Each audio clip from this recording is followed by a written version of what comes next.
సింపుల్‌గా డ్రెస్సు, ఒక కోట్ ఎయరు, ఒక గ్రాండ్ వాచ్ పెట్టరు, రింగులు, గోల్డ్ ఏముండదు. వారి వెనకాల ఎంత ఉంటదో తెలుసా? లక్షల కోట్లుంటాయి. సింపుల్‌గా డ్రెస్సు, ఒక కోట్ ఎయరు, ఒక గ్రాండ్ వాచ్ పెట్టరు, రింగులు, గోల్డ్ ఏముండదు. వారి వెనకాల ఎంత ఉంటదో తెలుసా? లక్షల కోట్లుంటాయి. సింపుల్‌గా డ్రెస్సు, ఒక కోట్ ఎయరు, ఒక గ్రాండ్ వాచ్ పెట్టరు, రింగులు, గోల్డ్ ఏముండదు. వారి వెనకాల ఎంత ఉంటదో తెలుసా? లక్షల కోట్లుంటాయి.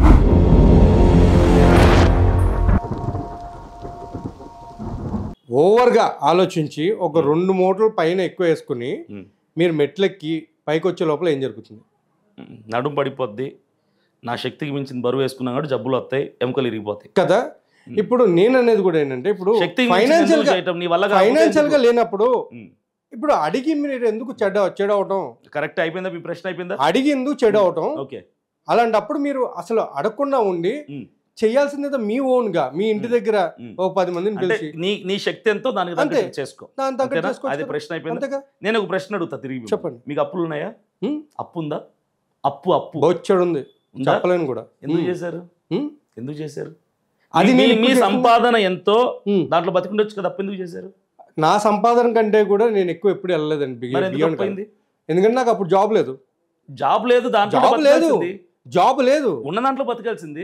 లేదు. ఇప్పుడు మీకంటూ కొన్ని రెస్పాన్సిబిలిటీస్ ఉన్నప్పుడు మీరు ఏం చేస్తారు? రెస్పాన్సిబిలిటీస్ వదిలేసి వెళ్ళిపోతారా? ఇప్పుడు నేను ఒక్కడే అనుకోండి, అది వేరు. ఓకే, మీరు చెప్పింది కరెక్ట్. అది ఇప్పుడు నాతో పాటు నన్ను మా నాన్నగారు ఉన్నారు. ఇప్పుడు కొంతమంది నేను చూసుకోవాలన్నప్పుడు ఐ హ్యావ్ టు, నాకంటూ ఒక ఫ్యామిలీ ఉన్నప్పుడు నేను చేయాలి, తప్పదు. ఇంకా అది ఐ హ్యావ్ టు. ఓకే, అది కూడా ఏంటంటే బియాండ్ కాదు. ఏదంటే గొప్పలకి వెళ్ళిపోయి కార్లు కొనుక్కుని లేకపోతే ఇల్లులు కొనుక్కుని అది అప్పులు చేసి కూర్చో, అది కాదు. గడవాలి, ఆ టైంకి గడవాలి. That's it. మీరు చెప్పిన కాన్సెప్ట్ ప్రకారం వస్తే ప్రపంచంలో మనిషి కింద నుంచి అది శక్తికి మించిన బరువు. అవునా? శక్తికి మించిన బరువు అంటే ఏంటి అర్థము? మీకు మీ వల్ల కానప్పుడు మీ శరీరం ఎంతైతే మోస్తుందో అంతే మీరు మొయ్యాలి. అదే విధంగా బరువు విషయంలోనే అదే విధంగా ఫైనాన్షియల్ వర్కౌట్ అవ్వదు. పక్కా వర్కౌట్ కదా. మీకు ఒక ఎగ్జాంపుల్ చెప్తాను చూడండి. ఇప్పుడు మా క్రిస్టియన్స్ విషయానికి వస్తే క్రిస్మస్ వస్తుంది, అలాగే హిందూస్ కూడా వాళ్ళ పండుగ వినాయక చవితి అవి వచ్చినప్పుడు చుట్టుపక్కల ఉన్న దగ్గర డొనేషన్ కలెక్ట్ చేస్తారు. అంటే అర్థం ఏంటి? ఇప్పుడు వచ్చిన ఏమైనా మనం ఇప్పుడు క్రైస్తవుడు వస్తాడు, నేను స్టార్ పెడుతున్నాను సార్, మీరు ఏమెంత వచ్చిందంటే రేయ్ నీ శక్తి ఎంత అంతలో పెట్టు, చిన్న స్టార్ పెట్టుకో అని అంటాడా? ఫోన్లే పాపం పెట్టు. ఇప్పుడు మీరు చర్చ్ గురించి మాట్లాడేటప్పుడు కూడా కాంగ్రిగేషన్ ఎందుకు పట్టించుకోవట్లేదు మీరు? ఏం కాంగ్రిగేషన్? ఇప్పుడు మీకంటే ఒక సంఘం ఉంది, ఎగ్జాంపుల్ ఆ సదీది అని అన్నారు. వినాయక చవితికైనా దేనికైనా సరే దానికి ఏమైనా విధి ఉందా? మామూలుగా ఒక గ్రూప్ సంఘం ఏమైనా ఉందా? వినాయక చవితి సంఘం అని సంఘం ఏం లేదు కదా. ఇప్పుడు మీరు చెప్పడం ఏంటంటే దాన్ని ఎగ్జాంపుల్ తీసుకుని ఇప్పుడు మేము కూడా అలానే బ్రతుకుతున్నాం, అలానే మేము అడుగుతున్నాం అని చెప్పడం అనేది సొసైటీ అంతే. ప్రపంచం అది. ప్రపంచం ఏదైనా కానివ్వండి, కొంతమంది మనుషులు కోట్లు, 100 కోట్లు సంపాదించిన వాళ్ళు కూడా చాలా సింప్లిసిటీగా ఉంటారు. అవును. చిన్న కారు, సింపుల్గా డ్రెస్సు, ఒక కోట్ ఎయరు, ఒక గ్రాండ్ వాచ్ పెట్టరు, రింగులు, గోల్డ్ ఏమి ఉండదు. వారి వెనకాల ఎంత ఉంటుందో తెలుసా? లక్షల కోట్లు ఉంటాయి. అది వాళ్ళ అది మైండ్ సెట్. అది ఇప్పుడు నేను ఏ పని చేపట్టినా సరే అప్పు చేసైనా సహాయం తీసుకునైనా గొప్పగా చేద్దామన్న ఆలోచన నాది. ఈ ఆలోచన వాళ్ళు వేరుంటారు, ఆలోచన విధానం వాళ్ళు వేరుంటారు. ఇప్పుడు అజయ్ది కూడా ఇదే మైండ్ సెట్టే. ఇప్పుడు ప్రవీణ్ పగడాల గారి కోసం ఒకటి చేస్తున్నాం, ఇది ఒకటి చేసామంటే గుర్తుండిపోద్ది జనాలకి, గొప్పగా చేద్దాం చేసేదేదో అనుకున్నాడు. నాకు శక్తి సరిపోదు అనుకున్నాడు. శక్తి సరిపోదు కాబట్టి ఇంటి దగ్గర చేస్తే బాగోదు, గొప్పగా చేయాలనుకున్నాడు. ఇప్పుడు ఆయన మీరు ఒక మాట అన్నారు, మీ చర్చి వాళ్ళని అడగండి అంటే చర్చిలో ఎవరుంటారు? ఇతను అభిమానించే వాళ్ళు ఉంటారు. ఇప్పుడు ఇతన్ని ఎవరిని అడిగాడు బయట? అరే నేను నచ్చకపోయినా మీరు ఇవ్వాల్సిందే, మీరు ఇస్తేనే మర్యాద ఉండదు లేదంటే అని అప్పుడు అన్నాడా? ఏమన్నాడు? వినండి, ఇతను ఏమన్నాడు? నేను ఫంక్షన్ చేస్తున్నా, నాకు శక్తి సరిపోదు, మీరు ఎవరైనా ఇవ్వాలనుకుంటే తలాగో 100 రూపాయలు ఇస్తే 2.5 లక్షలు అవుతుంది, చేస్తాను అన్నాడు. ఇప్పుడు ఇచ్చేవాడు ఇతని మాట నచ్చితేనే ఇస్తాడా, నచ్చకపోయినా ఇస్తాడా? నేను చెప్పేది అదే అండి. ఇప్పుడు మీరు చెప్పేది ఎట్లా లేదు, ఇది ఎట్లా అంటే మనుషుల్ని కన్విన్సింగ్ చేసి డబ్బులు అడగడం అనేది తప్పు అని నా ఉద్దేశం. నేను అంటున్నా చేయటం కాదండి, కన్విన్సింగ్. ఇప్పుడు సింపుల్ లాజిక్ అండి. మీరు సింపుల్ చెప్తున్నా, మీరు ఎప్పుడైనా సరే ఒక మాట కన్విన్సింగ్ అంటే ఏంటంటే వాడు ఒప్పుకోకపోయినా ఇప్పుడు సేల్స్ బాయ్ చేస్తాడు, చెప్పండి. మేడం అది మేడం ఇది మేడం ఏదో చెప్పి కన్విన్స్ చేయడానికి ట్రై చేస్తాడు. అంటే ఆ అబద్ధాన్ని కూడా నిజం చేయడానికి ట్రై చేస్తాడు.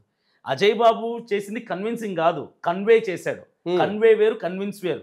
కన్వే అంటే చేస్తున్నది చెప్పడం, కన్విన్స్ అంటే వాడికి ఒప్పుకోకపోయినా చేసే ఒప్పించడం. విధానంలోనే కన్విన్సింగ్ కూడా ఉండొచ్చు కదా అని నేను సరే, అంటున్నా. ఇప్పుడు ఒకటి అంటున్నానండి, కన్విన్స్ చేసిన నచ్చనోడు ఇస్తాడా?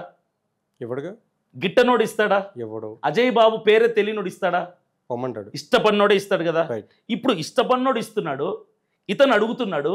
వీళ్ళిద్దరికి నొప్పి లేనప్పుడు మూడో వాడికి నొప్పి ఎందుకు? అంటే వాడికి ఇవ్వడు, వాడికి ఎవడు ఇవ్వడు కాబట్టి తీసుకునేవాడిని బట్టి ఇచ్చేవాడిని బట్టి వాడికి నొప్పి, వాడికి ఎక్కడో కాలుతుంది. అదే వాడిని అడగమనండి. ఇప్పుడు అభినయ్ దర్శన్ అడిగితే సోషల్ మీడియాలో లక్షల మంది ఇస్తారు, వేల మంది ఇస్తారు, కనీసం 10 రూపాయలన్నా వేస్తారు. అది నాకున్నటువంటి ఫేమ్, అది నేను సంపాదించుకున్నటువంటి మంచి పేరు. నన్ను అంటాడు ఒకడు, అభినయ్ దర్శన్ బెగ్గింగ్ చేస్తున్నాడు, డబ్బులు కలెక్ట్ చేస్తా. నువ్వు చేయరా నా ప్లేస్లోకి వచ్చి, నీ కెమెరా పెడతా, లైటింగ్ పెడతా, అన్ని సెటప్ చేస్తా, నేనే రికార్డ్ చేసి నేనే ఎడిటింగ్ చేసి మంచి తమ్నెయిల్ పెడతా. నాకు స్తోమత లేదు, నేను ప్రవీణ్ పగడాల గారిది కార్యక్రమం చేద్దాం అనుకుంటున్నాను, నాకు తలా ఒక 10 రూపాయలు వేయని చెప్పి అడుగు. నీకు పిల్లి కూడా బిచ్చమేది, నీకు పైసా ఏడవడు, నీ బతుకు అది, నీ జీవితం అది. నీకు ఎవడు ఇయ్యడు కాబట్టి ఎవరికైతే ఇస్తున్నారో వాళ్ళని చూస్తే నీకు అసూయ, కుళ్ళు, ఓర్చుకోలేని తత్వం. అలాంటి వాళ్ళు కుక్కలు మరుగుతారండి. అలాంటి వాళ్ళని చూసి మనం లెక్కలు చెప్పాల్సిన అవసరం లేదు, సమస్య లేదు అసలు. ఓకే, ఇప్పుడు అదే దాన్ని ఇప్పుడు ఇక్కడ ఏం జరుగుతుందంటే అజయ్ బాబు చేసే పని ఏదైతే ఉందో అది కరెక్ట్ కాదు. ఇంకా అదే కాకుండా బెయిల్ గురించి, బెయిల్ ఎట్లా అంటే ఆ బెయిల్ గురించి కూడా ఆర్థిక సాయం చేయండి అని చెప్పి వేరే వాళ్ళతోటి ఇలా అడిగిస్తున్నాడు. సరే, అడుగుతాం అనేది తప్పు కదా. ఎవరిని చేయడం, అడిగేవన్నీ తీసుకొచ్చి కూర్చోబెట్టిన ముందు, అడిగేవన్నీ ఆ ప్రశ్న అడిగేవన్నీ తీసుకొచ్చి కూర్చోబెట్టామనండి. బెయిల్కి ఎంత డబ్బులు ఖర్చు అవుతుంది తెలుసా? లక్షలు అవుతాయి. ఆరమో భారమో వాళ్ళు భరిస్తున్నారు.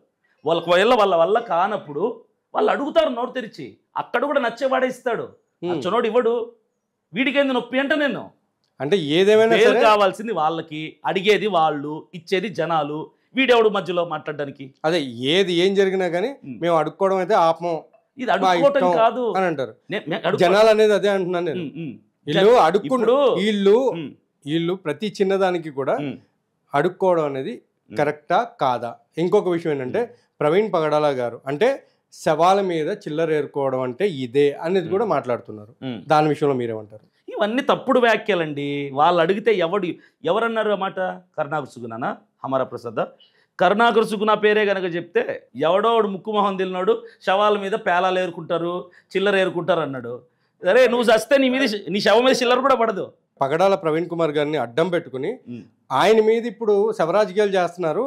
ఇప్పుడు ఆయన పేరుని పెట్టుకుని అడుక్కోవడమే కాకుండా ఇప్పుడు ఆ అజయ్ బాబు ఎవరైతే లోపల ఉన్నారో ఆయన బెయిల్కి కూడా వీళ్ళు అడుక్కున్నారంటే ఇప్పుడు దాన్ని ఏమనాలి?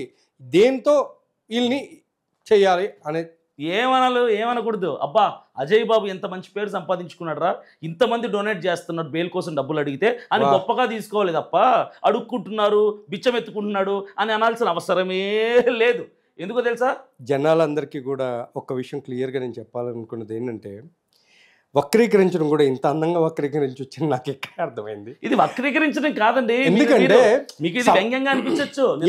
సరే, చెప్తున్నా చాలా. ఇప్పుడు ఒకవేళ ఈ వీడియో రిలీజ్ అయిన తర్వాత చెప్తున్నా జనాలు కనుక చూస్తే దీన్ని వక్రీకరించుకోవడంలో ఏదంటారు చూడండి, వక్రీకరించుకోవడంలో నెంబర్ 1 ప్లేస్ లో ఉన్నది ఎవరైనా ఉన్నారంటే అది పాస్టర్ అని మాట్లాడతారు. నేను చెప్పే సత్యం మీకు వ్యంగ్యంగా అర్థమవుతుంది. రైట్, ఇప్పుడు పని చేద్దాం, చెప్పండి. కెమెరా పెట్టుకుందాం ముందు.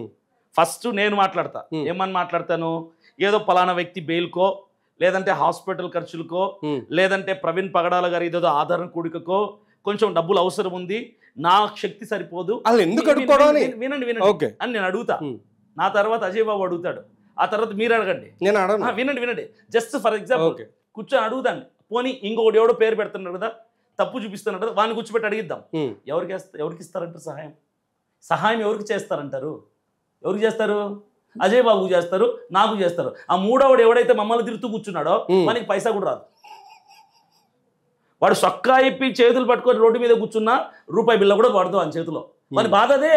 అరే మాకు ఎవడు ఇవ్వడరా, వీళ్ళకి ఎందుకు ఇస్తున్నారా, మేము అడిగినా ఇవ్వరే, వీళ్ళకి ఎలా ఇస్తున్నారు, మేము ఫెయిల్ అయిపోయామే డొనేషన్ కలెక్ట్ చేయడంలో, వీళ్ళు అడగంగానే యూట్యూబ్లో టక అకౌంట్లో పడిపోతున్నాయి, రే ఇచ్చేవాడికి లేని బాధ మీకు ఎందుకంటే నేను అలా అనేవాళ్ళు మీ క్రిస్టియానిటీలో ఎవడైనా పాస్టర్లు అయితే ఇక్కడ మీరు క్రిస్టియన్స్ కాదు, పరమతస్తులు కాదు, ఎవరు కాదు, ఎవడన్నా కూడా వాడు ముష్టోడి కంటే దరిద్రుడే, వాడికి ఎవడైతే ఏంది. మరి